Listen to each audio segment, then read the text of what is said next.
यार इस फिल्म का जो टाइटल है ना, रात अकेली है, ये अपने आप में ही बहुत कुछ कह जाती है। और जिस तरह से ट्रेलर में डिस्प्ले किया गया था सारी चीज़ें, उन सारी चीज़ों को देख करके तो इतना समझ में आ गया था कि इस फिल्म के अंदर में हमें बहुत कुछ देखने को मिलेगा। लेकिन थोड़ा सा झोल है बॉस इसमें कि एग्जैक्टली जो हमें ट्रेलर में दिखाया गया, क्या उस तरह से ये मूवी हमारे दिलो दिमाग पे असर कर पाई है। भाई आपको पूरा डिटेल दूंगा, उससे पहले आप जान लो कि आप क्या देख रहे हो। आप देख रहे हो मिस्टर जीरो रिव्यू, मैं हूँ मिस्टर जीरो। और अभी तक अगर आपने चैनल को सब्सक्राइब नहीं किया तो प्लीज़ यार चैनल को सब्सक्राइब कर लो, क्योंकि इस चैनल पे मिलता है आपको ऑनेस्ट रिव्यू। तो चलो यार वीडियो को शुरू करते हैं।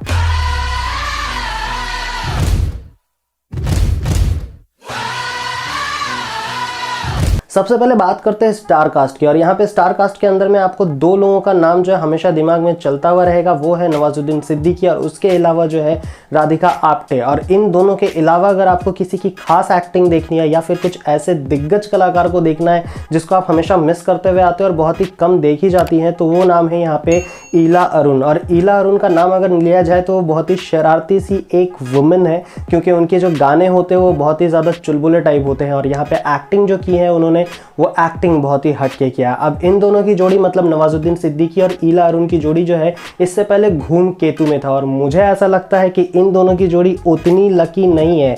मुझे लगता है कि इन दोनों को अब साथ में काम नहीं करना चाहिए। That's my point of view. आपका कुछ अलग हो भी सकता है। तो चलो यार सीधे स्टोरी की बात करता हूँ। स्टोरी क्या है? इस स्टोरी में मैं ज़्यादा आपको स्पॉइलर नहीं देने वाला हूँ। स्टोरी ये रहता है कि भाई एक पुलिस ऑफिसर है जिसकी माँ उसके लिए लड़की ढूंढ रही होती है, और वो बंदा जो है छुप छुप करके फेयर एंड लवली लगा करके खुद को हीरो समझता हुआ निकल पड़ता है मैदान जंग पे और जा करके इन्वेस्टिगेशन शुरू कर रहा होता है। अचानक से एक दिन खबर आती है कि भाई महल में, मतलब महल रघु प्रताप सिंह, अब अचानक से खबर आती है कि रघु प्रताप सिंह के घर पे जो है मर्डर हो जाता है। और वो मर्डर किसी और का नहीं, उनका खुद का हो जाता। और ये जो है एक बुजुर्ग व्यक्ति है और ये अपने ही कीप के साथ में शादी कर रहे होते। बस यहाँ पे कांड ये हो जाता है कि जैसे इनकी डेथ होती है, सबको पता चलता है कि कीप जिससे शादी होने वाली थी उसी के नाम पे सारी प्रॉपर्टी वो ऑलरेडी कर चुके हैं। अब यहाँ पे सीधे तरीके से आपका जो है दिमाग घूमेगा कि राधिका आप्टे ही मेन कल्प्रिट है, लेकिन ऐसा सोचना मत, क्योंकि इसमें ट्विस्ट एंड टर्न बहुत ही भयानक है। इतना भयानक है कि पूछो मत। अब भाई अगर आपको मेन कल्प्रिट को समझना है कि मेन कल्प्रिट कौन है, तो आपको मूवी का पहला हिस्सा, मतलब मूवी जहां से स्टार्ट होती है, मतलब 5 साल पहले की कहानी जो स्टार्ट की जाती है, जिसमें दो व्यक्ति को जो है एक्सीडेंट में मारते हुए दिखाया जाता है और एक किलर रहता है। इन तीनों के ऊपर में बहुत गौर से फोकस करना होगा, तभी शायद आप कल्प्रिट को ढूंढ पाओ, लेकिन फिर भी ढूंढना बहुत मुश्किल है। मतलब सस्पेंस एंड थ्रिल की बात की जाए तो वो पूरी तरह से बरकरार तो रखा गया है, लेकिन फिर भी आपको पूरी कहानी बहुत ही बुरी तरीके से फीकी लगेगी। फीकी इस बात से नहीं लगेगी कि यहाँ पे किसी की भी परफॉर्मेंस मतलब कम है। परफॉर्मेंस तो सबने अपने अपने लेवल पे बहुत ही दमदार दिया है। मतलब यूं समझ लो कि सबने अपना परफॉर्मेंस 110% दिया है, लेकिन फिर भी डायरेक्शन में बहुत ज़्यादा कमी लगती है, क्योंकि डायरेक्शन के अंदर में सब कुछ बहुत ही स्लो पेज में दिख रहा होता है। और इसके अलावा जो है बीच बीच में जो गाने आते हैं, इसको देख करके लगता है कि शायद इस फिल्म को जो है थिएटर पे रिलीज करने का सोचा गया था। लेकिन जब आप कंटेंट देखते हो और कंटेंट का जो स्क्रीन प्ले एंड डायरेक्शन देखते हो, उसको देख करके यही समझ में आता है कि ये पूरा का पूरा प्लान था कि इसको OTT प्लेटफॉर्म पे ही रिलीज करेंगे, ना कि थिएटर में। लेकिन फिर भी गानों के जरिए जो है इन सारी चीज़ों को थिएटर वाली फील लाने की कोशिश की गई है, जो कि बुरी तरह से फेल होती हुई दिखी है। इंटरटेनमेंट एलिमेंट की अगर बात की जाए तो इस फिल्म के अंदर में इंटरटेनमेंट एलिमेंट जो है बहुत ही ज़्यादा कम है। बहुत ही टेंस माहौल रहेगा, और बीच बीच में अगर आपको थोड़ा बहुत इंटरटेनमेंट मिलेगा तो वो सिर्फ और सिर्फ नवाजुद्दीन सिद्दीकी के कैरेक्टर की वजह से, क्योंकि बीच बीच में जो है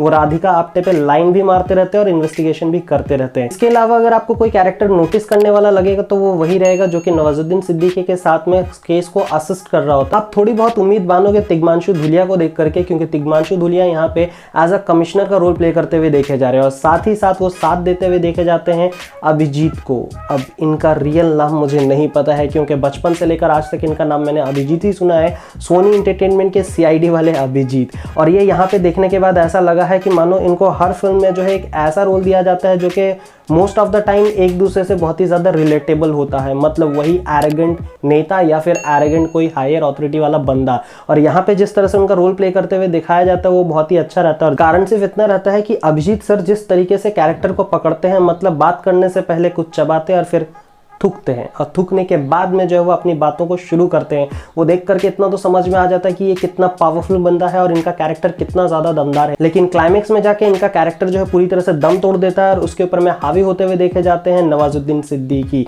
जो कि मेन हीरो है इस फिल्म के अंदर में। अब आपको ये जानना पड़ेगा कि मेन कल्प्रिट कौन है, और नवाजुद्दीन सिद्दीकी का जो रोल यहाँ पे है एज ए इंस्पेक्टर, एक ऐसा इंस्पेक्टर जिसकी माँ जो है लड़की ढूंढती फिर रही है, उनकी शादी होती भी है या नहीं, उनके लिए लड़की मिलती भी है या नहीं, और आखिर वो किससे शादी करने के लिए उतावले हो रहे हैं। ये सारे सवालों का जवाब आपको मिलेगा रात अकेली में। लेकिन अगर मुझसे पूछा जाए तो भाई बहुत ही स्लो है, बहुत ही संयम रख करके इस मूवी को आपको देखना पड़ेगा। अगर आप नवाजुद्दीन सिद्दीकी के ट्रू वाले फैन हो तो भाई आप इस मूवी को स्टार्ट टू एंड देख ही लोगे, वरना हो सकेगा कि आप एंड तक पहुंचने के लिए बहुत जल्दी मचाओगे। तो भाई मेरे तरफ से इस फिल्म के बारे में जो भी कहना था वो मैंने कह दिया। अब अगर बात वर्डिक्ट की आती है तो ये फिल्म जो है 2.5 स्टार रहेगी आउट ऑफ 5।